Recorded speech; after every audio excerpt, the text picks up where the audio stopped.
Later that day, after it grew dark, Jesus said to his disciples, "Let's cross over to the other side of the lake." After they had sent the crowd away, they shoved off from the shore with him, as he had been teaching from the boat, and there were other boats that sailed with him. Suddenly, as they were crossing the lake, a ferocious tempest arose with violent winds and waves that were crashing into the boat until it was all but swamped. But Jesus was calmly sleeping in the stern, resting on a cushion. So they shook him awake and saying, "Teacher, don't you even care that we're about to die?" Fully awake, he rebuked the storm and shouted to the sea, "Hush! Calm down."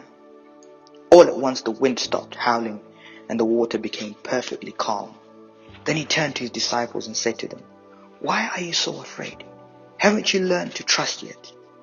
But they were overwhelmed with fear and awe and said to one another, "Who is this man who has such authority that even the wind and the waves obey him?"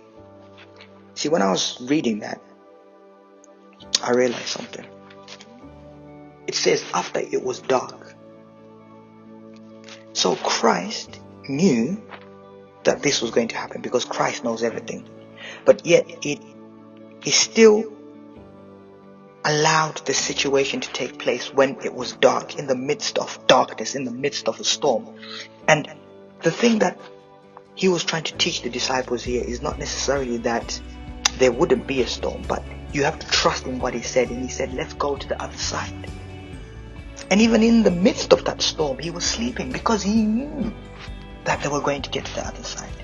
So what we need to do right now is we need to trust the word of God. He has said he has plans to prosper us, plans of an expected end, plans not to harm us, but plans for great future.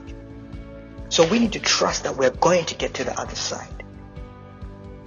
Even in the midst of darkness, even in the midst of a storm, even in the midst of the winds and the waves, we will get to the other side.